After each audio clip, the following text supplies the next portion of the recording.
Muy bien, vamos a pasar al 10º profeta menor, que es el profeta Ageo.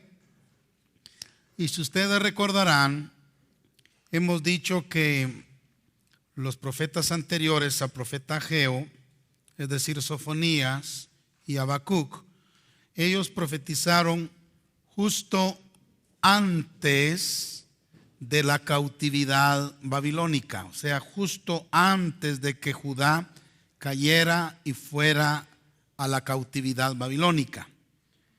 Habacuc y Sofonías profetizaron antes de la cautividad, pero luego Ageo y Zacarías, que son los dos profetas siguientes, ellos profetizaron justo después de la cautividad babilónica. Y aquí surge la pregunta: ¿cuántos años estuvieron ellos cautivos en Babilonia? 70. Entonces, Ageo y Zacarías profetizaron después de los 70 años de la cautividad babilónica. Amén. Gloria al Señor. El orden en el que sucedieron las cosas es el siguiente. En el año 536 antes de Cristo, ellos regresaron de Babilonia. En el año 536 fue el primer regreso de Babilonia, y fue ahí cuando ellos recibieron el decreto de reconstruir el templo de Jerusalén, y ese decreto lo dio Ciro. Luego, en el segundo año que ellos ya estaban en la tierra, ellos pusieron el cimiento del templo.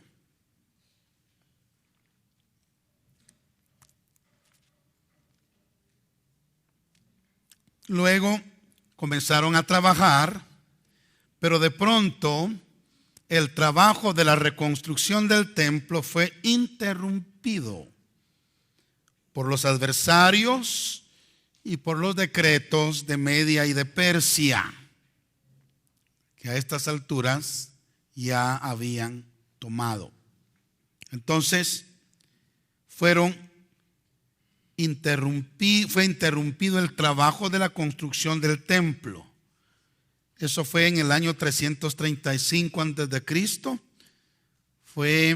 Era ya el segundo año, porque ellos habían regresado en el año 336 antes de Cristo, y luego en el 35 ya era el segundo año, y ellos echaron el cimiento en el primer año, pero ya en el segundo año ellos se detuvieron y ya no siguieron con la construcción o la reconstrucción del templo.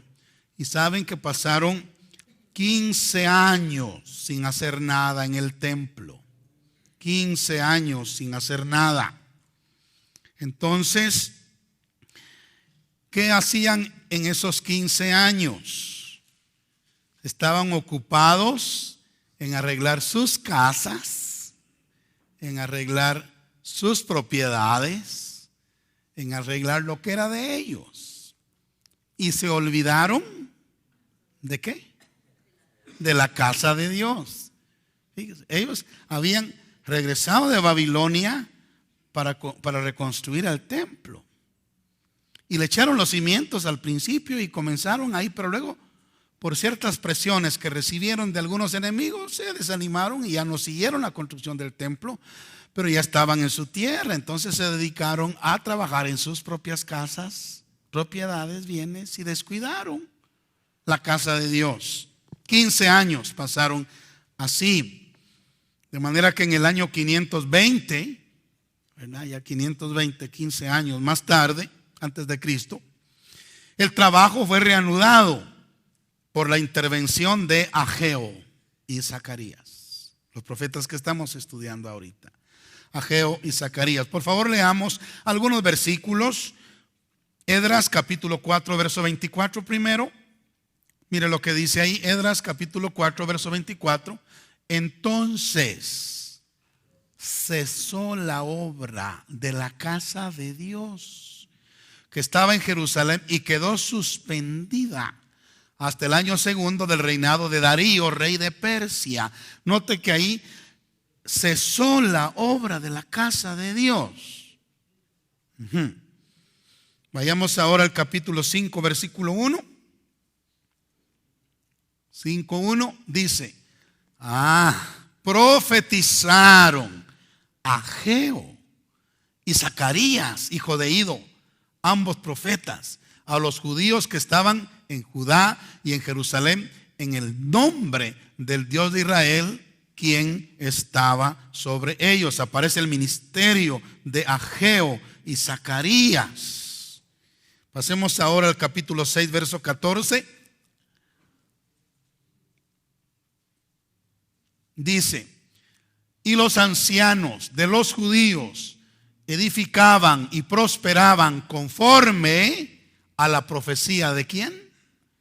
Del profeta Ageo y Zacarías, hijo de Ido.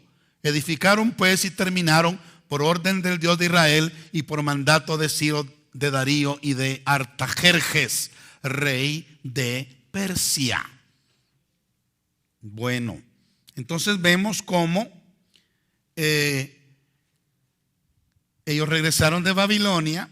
En el primer año echaron los cimientos, primero y la mediados del segundo, y se suspendió la cosa. 15 años hasta que apareció Ageo y Zacarías para animar al pueblo a continuar con la obra de la reconstrucción del templo. Pasemos ahora a Ageo capítulo 1, verso 1.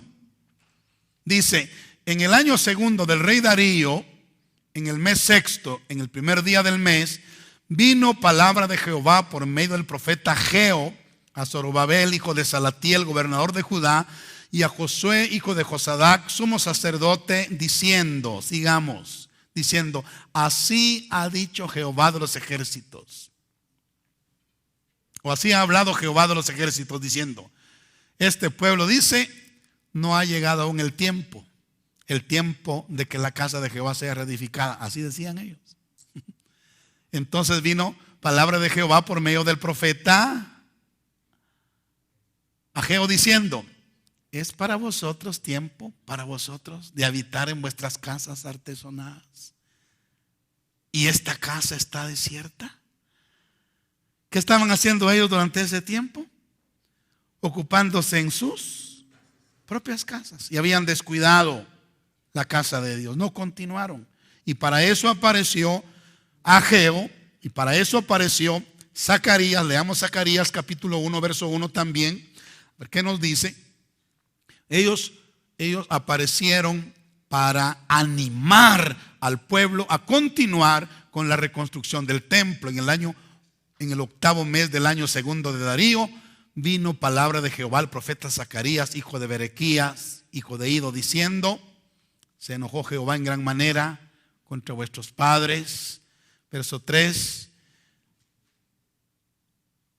Diles pues, hace dicho Jehová: volveos a mí, dice Jehová de los ejércitos, y yo me volveré a vosotros, ha dicho Jehová de los ejércitos, porque ellos se habían olvidado de la casa de Dios. Muy bien, entonces, pero saben que 4 años más tarde, porque se pusieron a trabajar duro con el ánimo de Ageo y con el ánimo de Zacarías, entonces se despertó el espíritu, y en los 4 años siguientes, el templo fue terminado. Entonces ellos comenzaron de nuevo, pues, o sea, reanudaron la obra en el año 520 antes de Cristo.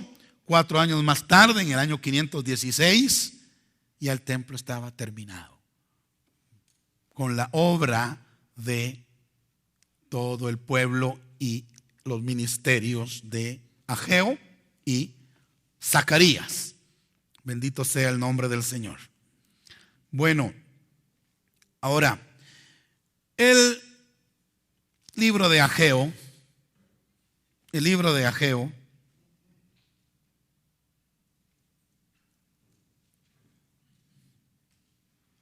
tiene un mensaje maravilloso para nosotros.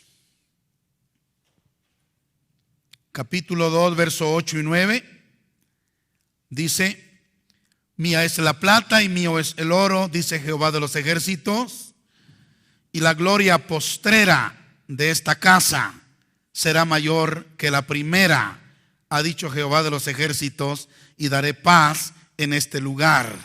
Pónganme atención, quiero compartir una de las joyas de este libro. Según este versículo dice: la gloria postrera de esta casa será mayor que la primera, ha dicho Jehová de los ejércitos, y daré paz en este lugar, dice Jehová. Ahora, ¿cuál fue la casa primera a la cual se refiere este versículo? Cuando dice la casa postrera o la gloria postrera de esta casa será mayor que la primera. ¿Cuál fue la primera gloria que llenó ese templo? ¿En qué días, en qué tiempo, en qué reinado, con qué hombre, con qué rey ese templo fue llenado de la gloria de Dios? Salomón, correcto. ¿Se acuerdan de Salomón, verdad? La gloria llenó el templo, ese templo, la gloria. Y ahora estaban aquí reconstruyéndolo una vez más, después de haber perdido la gloria y de haber sido destruido, reconstruyéndolo. Entonces viene Ageo y Dios dice: ¿saben? La gloria postrera de esta casa será mayor que la primera. Ahora ya estamos de acuerdo en que la gloria primera es la gloria de Dios en el templo de Salomón, la que vino en los días de Salomón, ¿verdad que sí? Pero ¿cuál es la gloria postrera? Es la gloria que llenará el templo en el milenio. En el milenio. Entonces, la gloria postrera de esta casa, dijo Ageo, la gloria del milenio, cuando el Dios eterno en Cristo Jesús estará en esta casa. La gloria de Dios va a estar en esta casa, hablando del milenio, porque el templo será lleno de la gloria de Dios, será mayor que la gloria que tuvo Salomón. Amén. Pero sabe que este tiene un mensaje lindísimo, porque estos templos representan a la iglesia en dos etapas. La gloria de Salomón representa a la iglesia con la gloria del principio. Amén. Cuando la iglesia, que es la casa de Dios, el templo de Dios, fue llenada con la gloria del Pentecostés, y el libro de los Hechos nos muestra cómo era la iglesia llena de la gloria de Dios al principio. Pero el mensaje es que la gloria de esta casa, la gloria postrera, será mayor que la primera también. La gloria que la iglesia va a experimentar en estos últimos días será mayor que la gloria que la iglesia experimentó en los días del principio. ¿Cuántos dicen amén? No sé si me expliqué. Pero aquí tenemos dos templos y tenemos dos eras de la iglesia: el templo de Salomón y el templo del milenio. La iglesia del principio y la iglesia del fin. La gloria postrera de esta casa será mayor que la primera. Y ese es el avivamiento que estamos esperando. Ageo nos habla de esto. Y solo quiero que leamos Ageo 2:1 para que captemos esto. Mire pues, cuando hablamos de las 7 fiestas, el cumplimiento espiritual de las 7 fiestas, les quiero preguntar, ¿qué fiesta es la que representa el avivamiento que estamos esperando? La fiesta de los tabernáculos. ¿Y saben ustedes en qué mes se celebraba la fiesta de los tabernáculos? Séptimo mes. ¿En qué día? Del 15 al 21. Muy bien, gracias. Vamos ahora a el libro de Ageo, capítulo 2, versículo 1. Es el contexto de la gloria de Dios llenando la casa postrera. Es el contexto. Y mire lo que dice: en el mes séptimo. ¿Qué fiesta se celebraba en el mes séptimo? Tabernáculo. Bueno, a los 21 días del mes. ¿Qué día de la fiesta es el 21? El último. Porque comenzaba el 15 y terminaba el 21. Amén. En el último y gran día de la fiesta, la gloria de la casa postrera será mayor que la primera. ¿Y qué sucederá en el último y gran día de la fiesta de los tabernáculos? ¿Quiere ir conmigo a Juan capítulo 7? Hay una pista aquí. Hay una pista aquí. Juan capítulo 7. Alabado sea el nombre del Señor. Versículo 37. Primero leamos el capítulo 7, verso 2. Dice: estaba cerca la fiesta de los judíos, la de los tabernáculos. Todo el capítulo 7 habla de la fiesta de los tabernáculos. Y mira el verso 37 lo que dice: en el último y gran día de la fiesta, Jesús se puso en pie y alzó la voz diciendo: si alguno tiene sed, venga a mí y beba. El que cree en mí, como dice la Escritura, de su interior correrán ríos de agua viva. Y esto dijo del Espíritu Santo, que habrían de recibir los que creyesen en él, pues aún no había venido el Espíritu Santo, porque Jesús no había sido aún glorificado. Y esto no es casualidad. El Señor está mostrándonos que la fiesta de los tabernáculos será la fiesta de los ríos del Espíritu Santo corriendo en el interior de su pueblo. Amén. Llenos de la gloria de Dios. Amén. Bueno, pasemos ahora a Zacarías, el 11º de los profetas menores. Zacarías profetizó al mismo tiempo que Ageo, como lo estamos viendo. Ambos estaban en el mismo lugar con el mismo propósito, que era animar a los judíos que habían regresado de la cautividad a reconstruir el templo. Para eso los levantó Dios, para animarlos.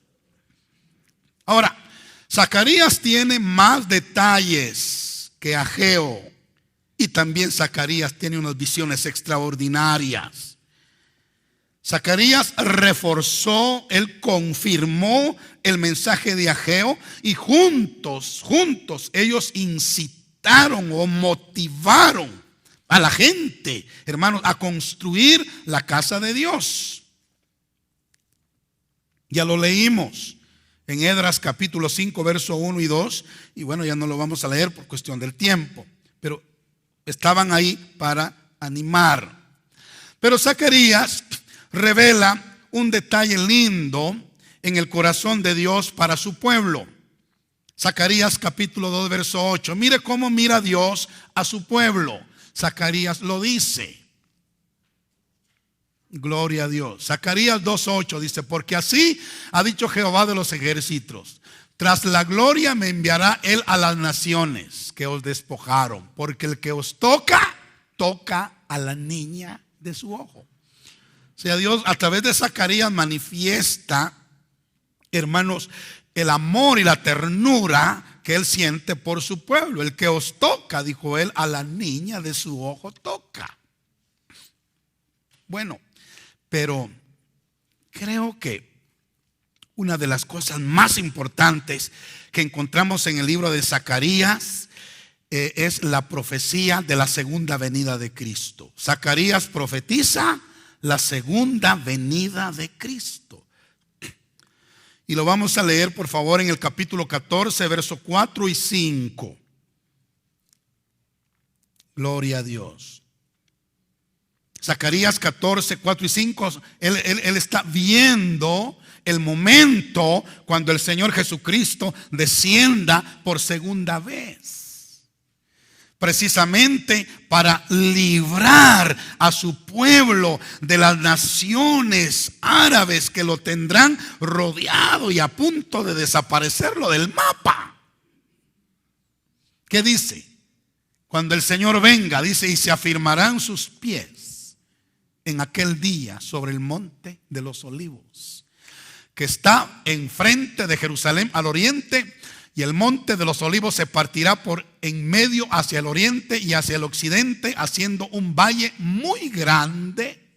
Y la mitad del monte se apartará hacia el norte y la otra mitad hacia el sur. Verso 5. Y huiréis al valle de los montes, porque el valle de los montes llegará hasta Asal. Huiréis de tal manera que huisteis por causa del terremoto en los días de Usías, rey de Judá. Y oiga, ¿y qué dice?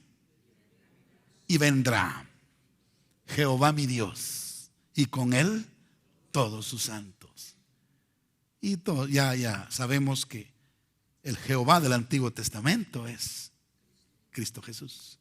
Por eso dice, y vendrá Jehová mi Dios, y con él todos sus santos. Alabado sea Dios. Todos sus santos. Hablando de la segunda venida de Cristo y de su regreso.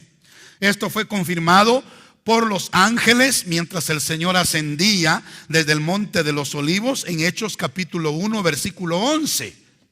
Cuando Cristo ascendió, ángeles se presentaron a los galileos y dijeron estas palabras.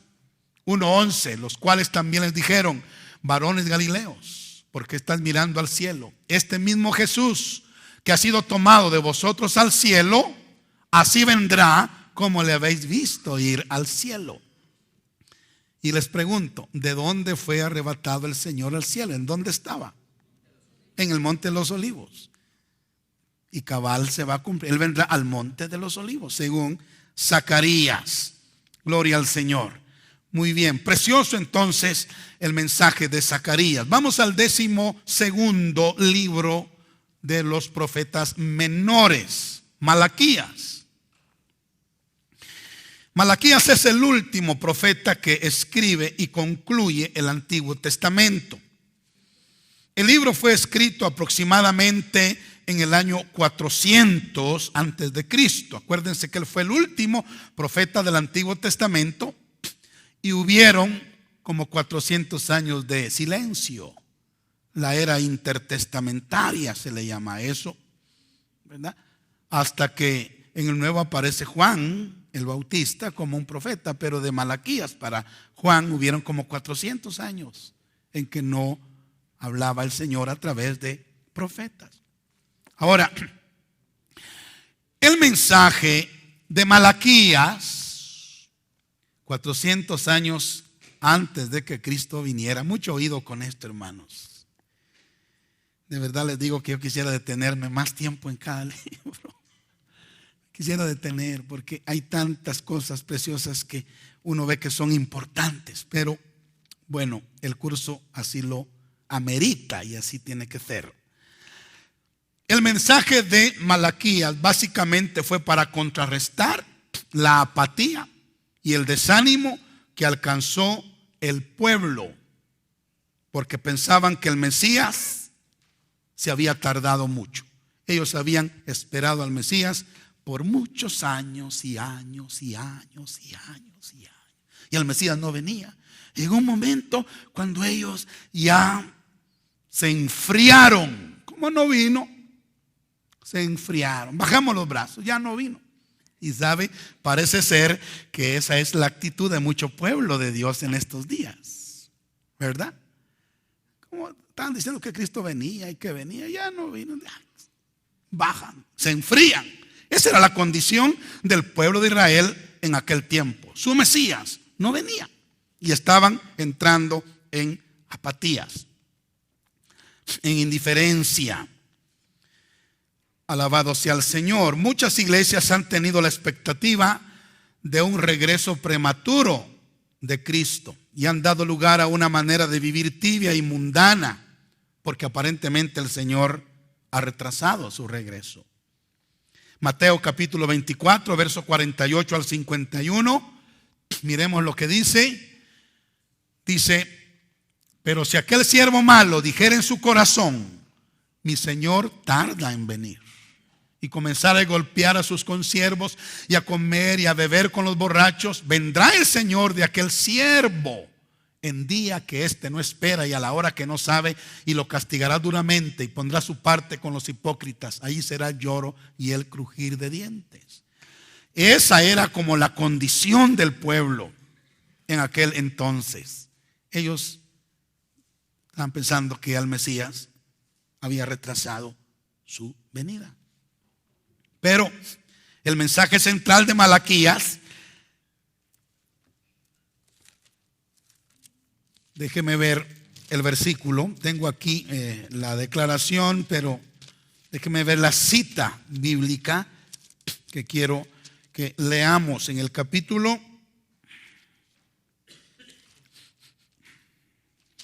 3,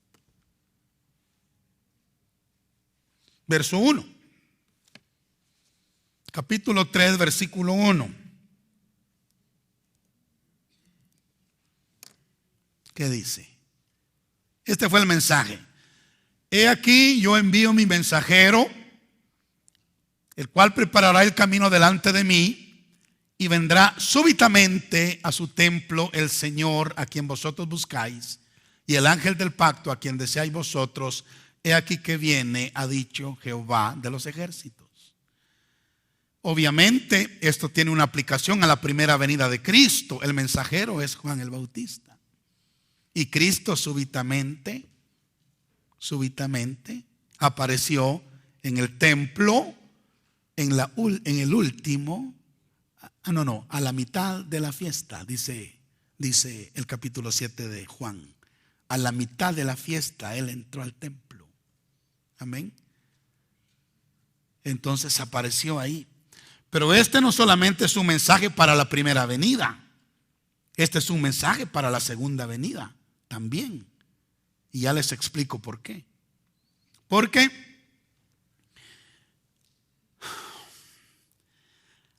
en el capítulo 4 de Malaquías, verso 4 al 6, sigue el mensaje, 4 al 6, se menciona algo. Dice: acordaos de la ley de Moisés mi siervo, al cual encargué en Horeb ordenanzas y leyes para todo Israel. Note que se menciona a Moisés. Y luego en el 5 dice: aquí yo os envío al profeta Elías antes que venga el día de Jehová grande y terrible. Entonces aparecen ahí Moisés y aparece ahí Elías. Y a eso no tiene que ver con la primera venida. Eso ya tiene que ver con la segunda venida. Amén. Porque antes de que el Señor venga, van a aparecer los dos testigos, que son Moisés y Elías. Entonces, el mensaje de Malaquías es en contra de la indiferencia, de la apatía, de la frialdad, del conformismo, de aquel criterio de decir: no, el Señor no viene, vivamos como querramos. No, porque el Señor vendrá súbitamente. Y tenemos que estar, hermanos, preparados. Gloria al Señor para siempre. Y entender las señales de los tiempos, los signos de los tiempos, para no ser sorprendidos. Apocalipsis capítulo 11, versículo 3 al 7, menciona a los dos testigos. Leamos rápidamente ese pasaje. Dice: y daré a mis dos testigos que profeticen por 1260 días vestidos de cilicio. Estos dos testigos son los dos olivos y los dos candeleros que están en pie delante del Dios de toda la tierra. Y un destello de eso lo vemos en el monte de la transfiguración. El Señor de toda la tierra es el Señor Jesucristo. Amén. Y en el monte de la transfiguración, estos dos hombres estaban delante de Él. Amén. Como dice acá. Y no solo en el monte, pero ellos están delante de Él en el cielo también, delante de su presencia. Qué privilegio el de estos hombres. Son los dos ungidos. Pero sabe que dice que ellos vendrán a la tierra. Si alguno quiere dañarlos, sale fuego de la boca de ellos y devora a sus enemigos. Pregunta, ¿quién hizo eso? Elías, correcto. Y si alguno quiere hacerles daño, debe morir él de la misma manera, como Elías. Estos tienen poder para cerrar el cielo a fin de que no llueva en los días de su profecía, Elías. Y tienen poder sobre las aguas para convertirlas en sangre. ¿Quién lo hizo? Moisés. Y para herir la tierra con toda plaga cuantas veces quieran. ¿Quién lo hizo? Moisés. Y cuando hayan acabado su testimonio, la bestia que sube del abismo hará guerra contra ellos y los vencerá y los matará. Y bueno, Apocalipsis dice que serán vistos en la plaza de Jerusalén por 3 días, pero al tercer día vendrá el espíritu de vida en ellos y se levantarán delante de todos. Alabado sea el nombre de Dios. Pero este es el mensaje de Malaquías. Muy bien, amados. Aunque solamente hemos hecho un somero repaso de los libros del Antiguo Testamento, ¿acaso no especifican ellos la historia de la humanidad como ningún otro libro lo ha hecho? Ningún político, filósofo, científico, autor o escritor ha podido escribir la historia de la humanidad, la historia de las naciones, de los pueblos y de las personas como nuestro Dios lo ha hecho en las Sagradas Escrituras. Él inspiró a hombres de diferentes generaciones, culturas, clases sociales y niveles académicos a escribir el relato de los acontecimientos, no solo de sus días, sino también de aquellos que estaban por venir. Amén. Así, muchas generaciones después, muchas generaciones futuras, entre ellas nosotros, leemos de aquellos acontecimientos que ellos profetizaron que habrían de ocurrir, y han ocurrido, y están ocurriendo, y seguirán ocurriendo delante de nuestros ojos. Solamente el Dios del universo, el Todopoderoso, puede hacer eso. Amén. Isaías 41:4, leamos.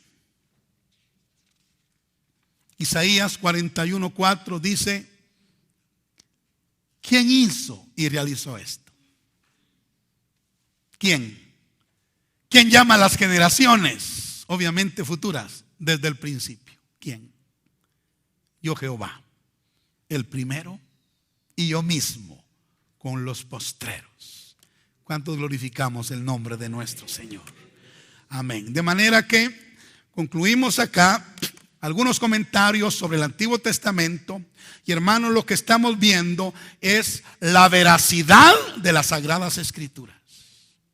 No hay otro libro en el mundo y no hay otra religión en el mundo que tenga lo que tiene la Biblia y lo que tiene el cristianismo y lo que Dios ha hecho. No hay otro Dios.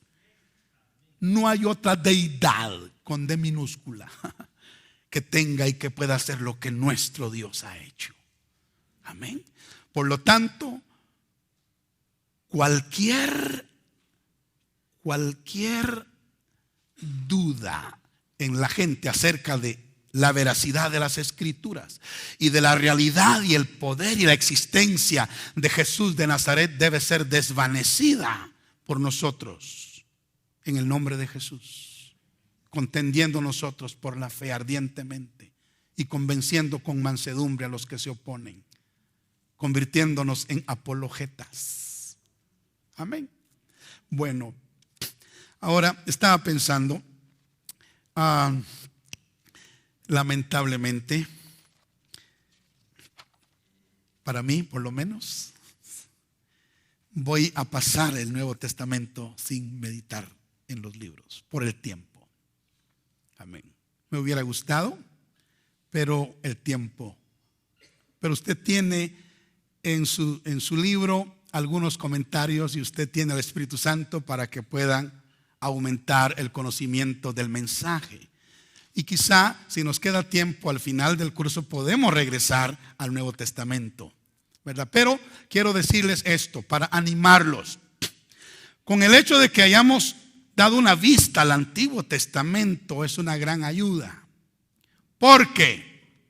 Porque el Nuevo Testamento está escondido en el Antiguo Testamento. Y el Antiguo Testamento está explicado en el Nuevo Testamento. Así es de que al ver cualquiera de los dos testamentos que miremos, cubrimos los dos, ¿verdad? Así es de que vamos a pasar a un segmento más de nuestro curso. Y déjeme ver, bendito sea el nombre del Señor. Vamos a pasar a las profecías inspiradas acerca de Jesucristo. Las profecías inspiradas acerca de Jesucristo. Gloria a Dios.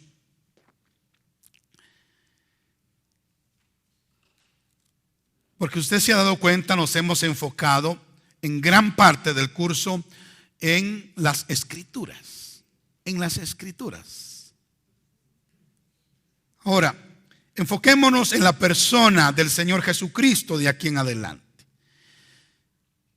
No hay ningún otro Dios que pueda declarar el futuro y hacer que se cumpla como el Dios vivo y verdadero que adoramos nosotros. Es por esto que Apocalipsis capítulo 19, versículo 10, establece claramente, oigan, que el testimonio de Jesús es el espíritu de la profecía. Dice Apocalipsis 19, 10.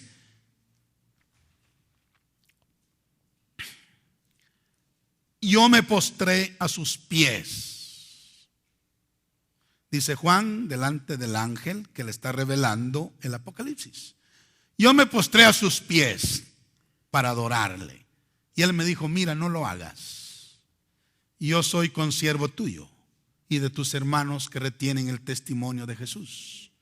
Adora a Dios, le dijo, porque el testimonio de Jesús es el espíritu de la profecía. ¿Me están oyendo? El testimonio de Jesús es el espíritu de la profecía. Para entenderlo, invirtamos el orden. El testimonio, no, el espíritu de la profecía. La esencia de la profecía. El espíritu de profecía que operaba en los profetas. El espíritu de profecía es el testimonio de Jesús.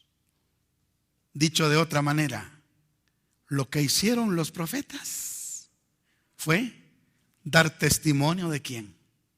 De Jesús. De Jesús. Ese es el espíritu de la profecía, el testimonio de Jesús. Aleluya. Entonces mire, Moisés, ¿de quién hablaba? Del profeta que había de venir, Jesús. Amén. Abraham, ¿de quién hablaba? De la simiente suya que habría de venir. Y Pablo dice, y noten que no dice de las simientes, plural, sino de la simiente, porque la simiente es Cristo, dice Pablo. Amén. Entonces el testimonio o el espíritu de la profecía es el testimonio acerca de Jesús. Oh, hermanos, el personaje central de la Biblia se llama Jesucristo. Qué lindo. Todo gira alrededor de Jesucristo. Todas las cosas le fueron dadas por el Padre a Jesucristo. Amén. Eso es lo que significa ese versículo Gloria al Señor. Ahora vamos entonces a enfocarnos en las profecías acerca de Jesucristo. Amén.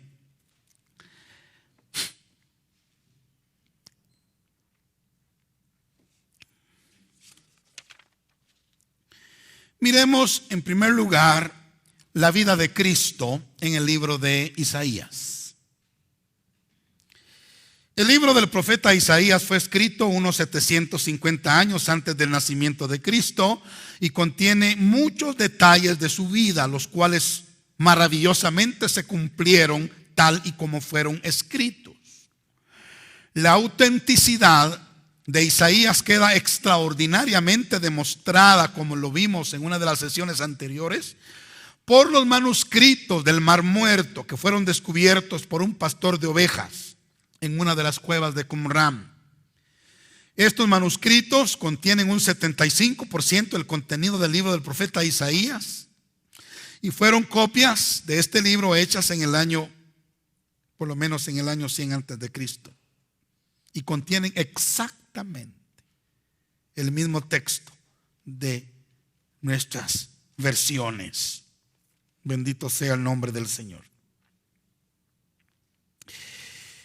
Este libro nos da una clara definición de lo que es el único Dios verdadero, en contraste con las deidades religiosas. Por favor, miremos Isaías 40, versos 25 y 26. ¿Cómo definiría usted a Dios? Es indefinible, ¿verdad? Pero Isaías nos da por lo menos una luz acerca de lo que es Dios y cómo definir a Dios en esta porción. Dice: ¿a qué pues me haréis semejantes o me compararéis? Dice el Santo. Levantad en alto vuestros ojos y mirad quién creó estas cosas. Él saca y cuenta su ejército y a todas llama por sus nombres. Ninguna faltará, tal es la grandeza de su fuerza y el poder de su dominio, dice. Pasemos al capítulo 41, verso 21 al 24. Capítulo 41. Dice: alegad por vuestra causa, dice Jehová. Presentad vuestras pruebas delante del rey de Jacob. Le está hablando a los dioses falsos. Traigan, anúnciennos lo que ha de venir. Díganos lo que ha pasado desde el principio y pondremos nuestro corazón en ello. Sepamos también su postrimería y hacednos entender lo que ha de venir. Dadnos nuevas de lo que ha de ser después, para que sepamos que vosotros sois dioses. O a lo menos, dice, hagan bien o mal, para que tengamos que contar y juntamente nos maravillemos.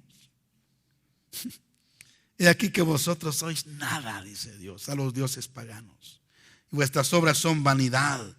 Abominación es el que os escogió. De manera que de este pasaje podemos definir a Dios. Hermanos, el verdadero Dios, según este pasaje, es uno que creó el universo y uno que declara el final desde el principio. Dígame qué Dios ha hecho eso. ¿Qué Dios ha creado su universo?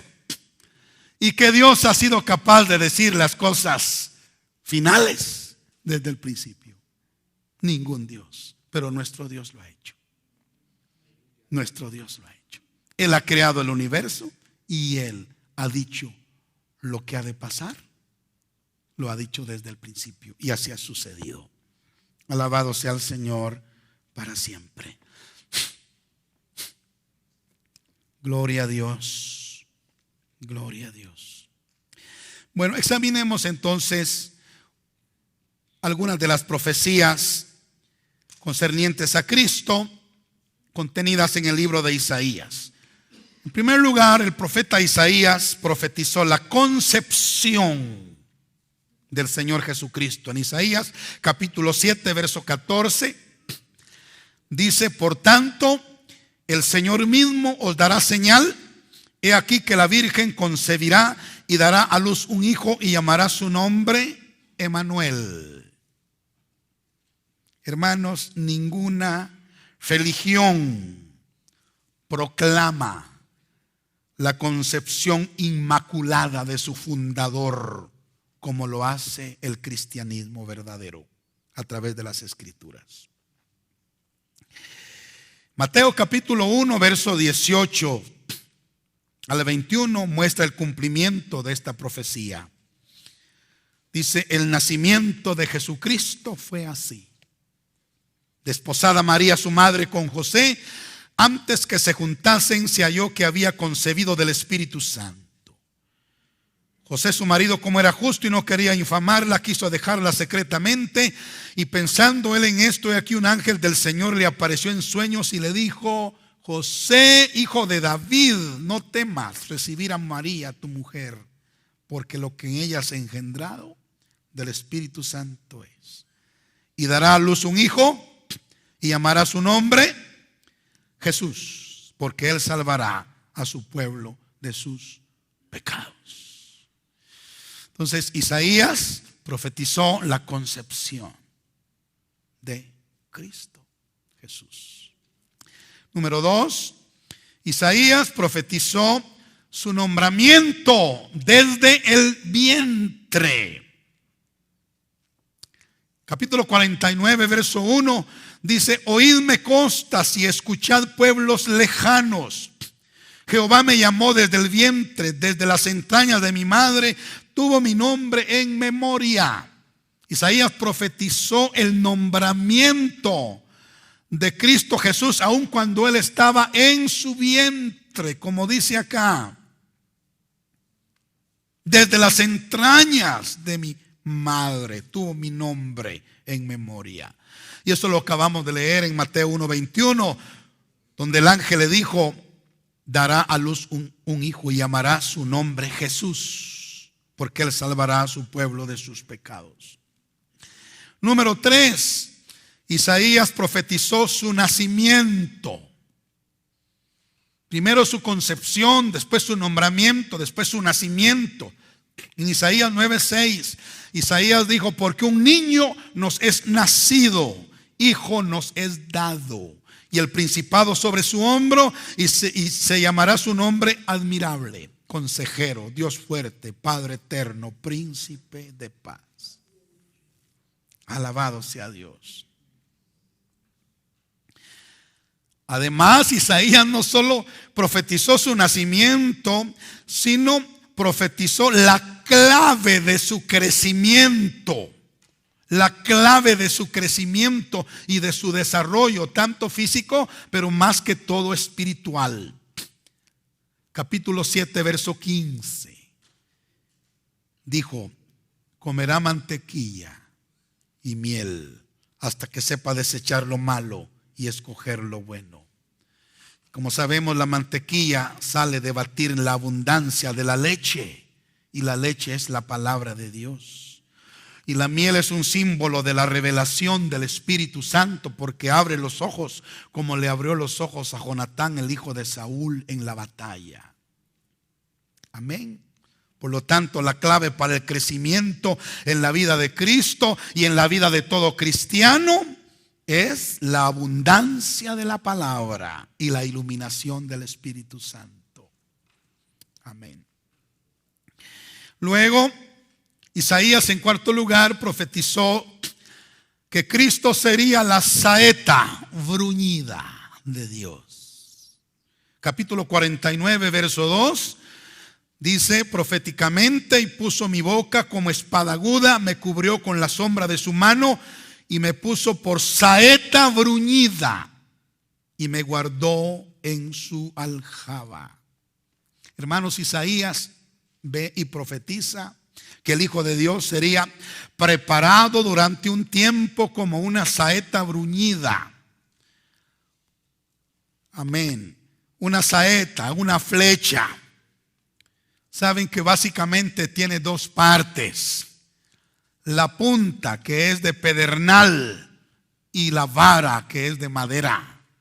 Y Cristo tuvo dos naturalezas: la naturaleza divina y la naturaleza humana.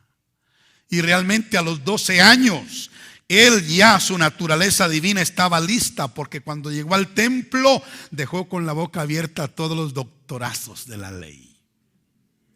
Amén. Pero su naturaleza humana no estaba lista. Y por lo que padeció, dice Hebreos, Él aprendió la obediencia en su naturaleza humana. Y Él fue preparado por lo menos por 18 años más después del templo, hasta que llegó a la edad de comenzar su ministerio. Amén. Pero Él fue preparado. Alabado sea el Señor para siempre. Entonces, Isaías ve cómo Cristo Jesús fue preparado como la saeta bruñida. Y esto tiene un mensaje para nosotros. Cada una de estas cosas tiene un mensaje para nosotros, hermanos. Saben, mire la preparación. Primero, el Padre formó la palabra viva en Cristo Jesús, la punta de pedernal. Y después Él llevó a la madurez y a la perfección su humanidad. Y ya cuando estaba listo, todavía no fue enviado, sino que Dios lo tomó y lo guardó en su aljaba. Él ya listo para ministrar. No comenzó su ministerio sino hasta que el Padre le dijo que comenzara, hasta que el tiempo llegara. Amén. Y esto deja un mensaje para nosotros. No nos apresuremos a comenzar nuestro ministerio hasta que el Señor nos diga que es el momento, porque podemos salir antes de tiempo, ¿verdad? Y aunque ya estemos listos, yo me he imaginado a Cristo, hermano, ya listo, porque Él llegaba todos los sábados a la sinagoga y se sentaba a escuchar a aquellos rabinazos, ¿verdad? Saber qué locuras dirían ellos, ¿verdad? Interpretando las escrituras por otro lado, y Él, que era la verdad, sentado oyéndolo. Él bien se hubiera podido parar y decir: miren, señores, eso no es así, eso es así, así, así, así. Pero no decía nada, porque estaba guardado en la aljaba del Padre. Pero cuando llegó el tiempo, el Padre lo sacó y entonces lo lanzó, y Él dio en el blanco, que era la cruz, para redimir a la humanidad. Y Isaías habla de eso. Él profetizó su muerte en la cruz. Su muerte en la cruz. Isaías 53, versículos 7 y 8. Dice: angustiado él y afligido, no abrió su boca. Como cordero fue llevado al matadero, y como oveja delante de sus trasquiladores, enmudeció y no abrió su boca. Por cárcel y por juicio fue quitado, y su generación, ¿quién la contará? Porque fue cortado de la tierra de los vivientes, y por la rebelión de mi pueblo fue herido. Hermanos, la muerte por crucifixión no era solo degradante e ignominiosa, sino también era considerada una de las formas más crueles de castigo para el condenado. De hecho, no podía ser infligida a un ciudadano romano, sino que estaba reservada para las naciones sometidas a Roma, para los esclavos y en general para aquellos delitos de sedición de aquel tiempo. Y saben, a esa muerte fue condenado el Señor. Jesús llevaría en su cuerpo 5 heridas sobre el madero. 5 heridas sobre el madero. Sus manos, sus pies y su costado. Y cuando estudiamos numerología, el número 5, ¿qué representa? La gracia de Dios. Ahí estaba la gracia de Dios en Cristo. Porque por gracia sois salvos. Ahí estaba la gracia de Dios en Cristo Jesús. Y sabe,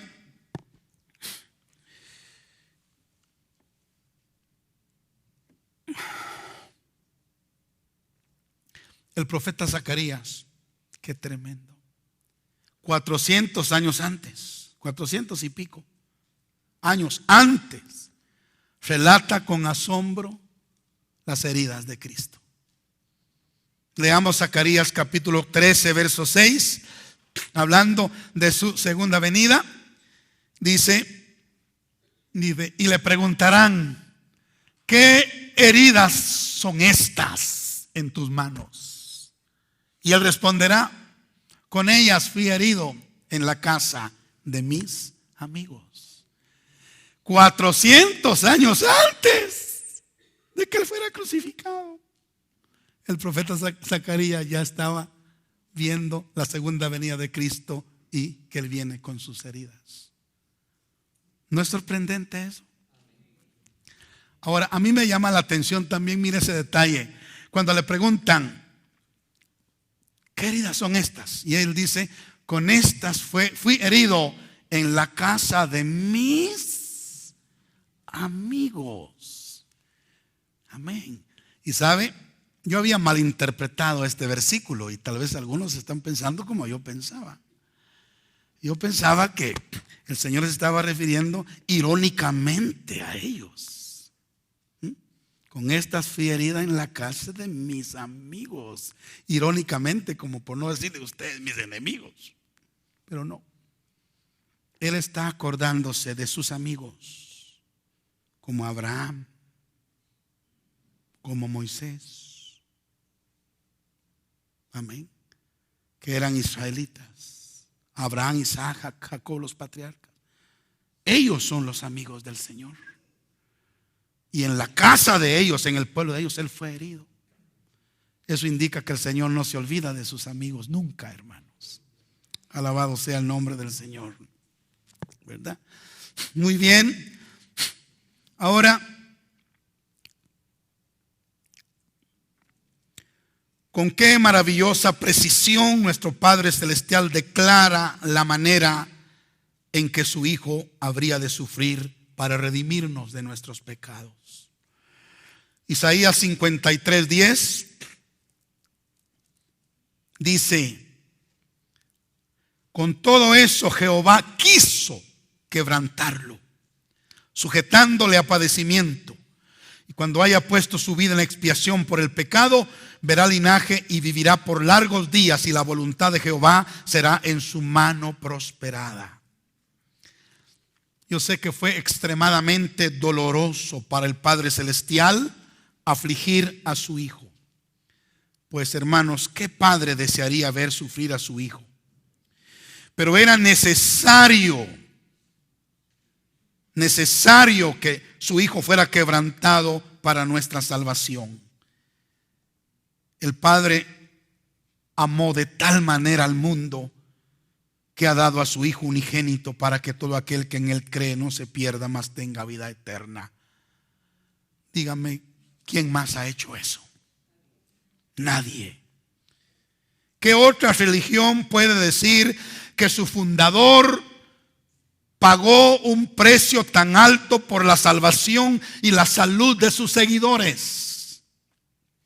¿Qué otra religión puede decir que su fundador, debido al precio que pagó con el tremendo dolor físico que sufrió, puede decir a sus seguidores que pueden imponer las manos en su nombre para que los enfermos sean sanos? Ningún otro. Pero esto lo ha hecho nuestro Señor Jesucristo. Vayamos. Otra profecía de Isaías acerca de Jesús, su resurrección de entre los muertos. ¿Sabe que el profeta anunció la resurrección de entre los muertos? Y esta la vemos en el capítulo 53, verso 11, donde dice, verá el fruto de la aflicción de su alma y quedará satisfecho. Por su conocimiento justificará a mi siervo a muchos y llevará las iniquidades de ellos.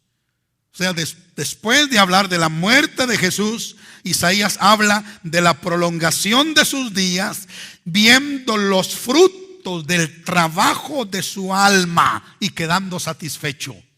Y eso solo es posible por su resurrección. Solo porque Él resucitó puede ver después de la aflicción de su alma el fruto y quedar satisfecho. Aleluya. Ahora, ¿cómo es posible que un hombre mortal como Isaías pudiera declarar con por lo menos 800 años antes de que sucediera todo esto? Solamente por el hecho de que el Padre Celestial se lo revelara por el Espíritu Santo.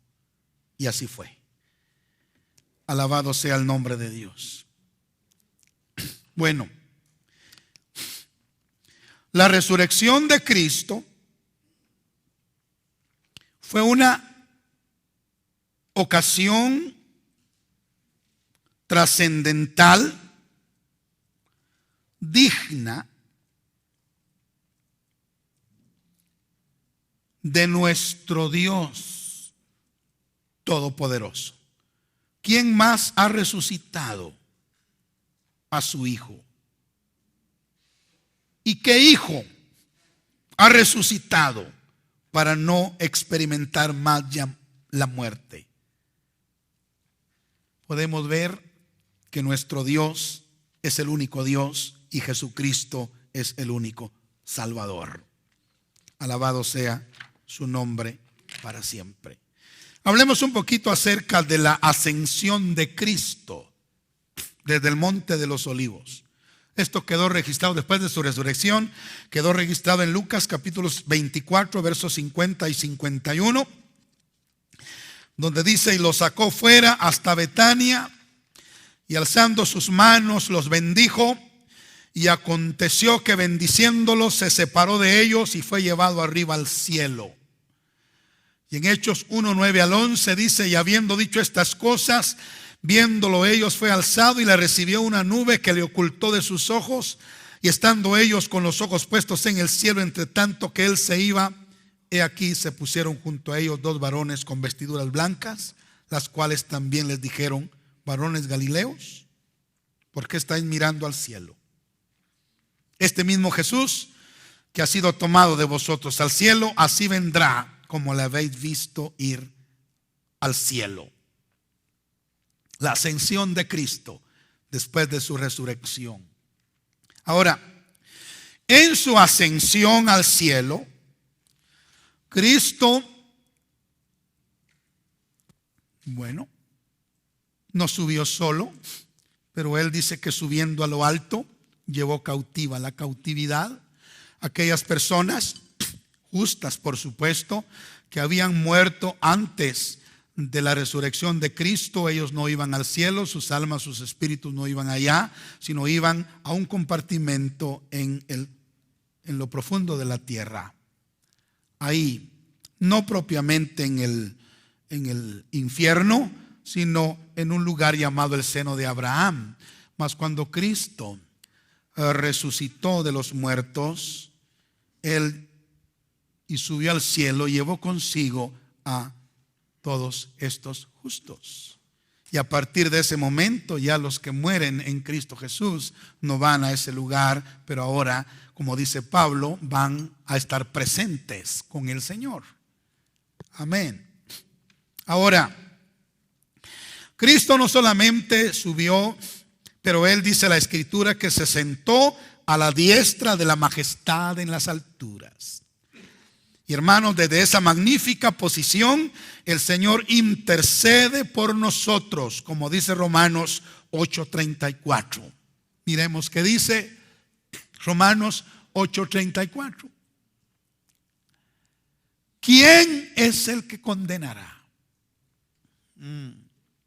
Cristo es el que murió. Más aún, el que también resucitó. Pero no se queda ahí.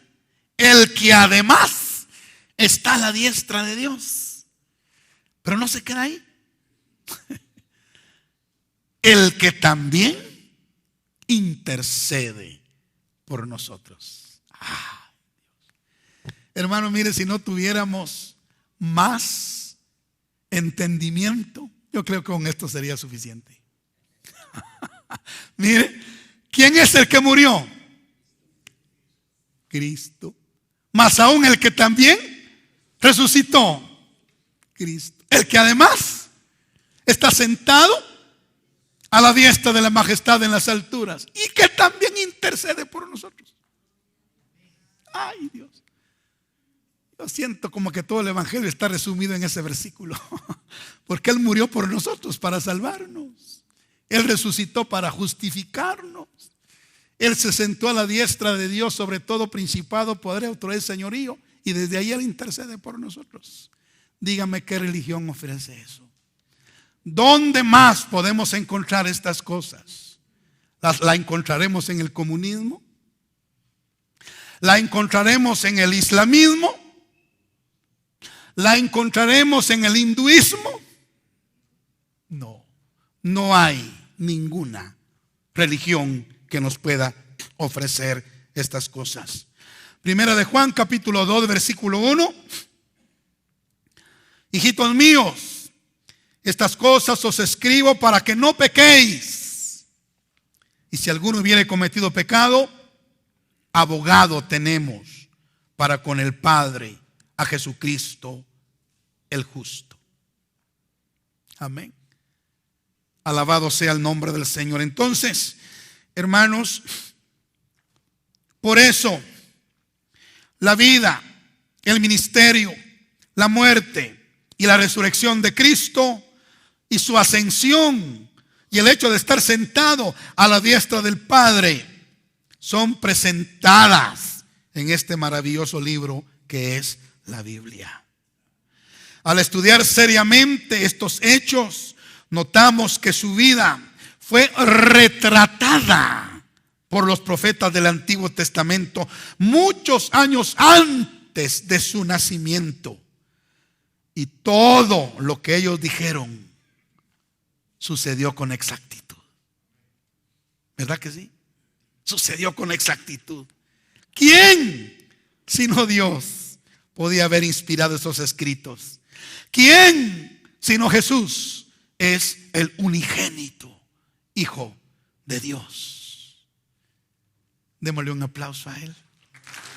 Gloria al Señor.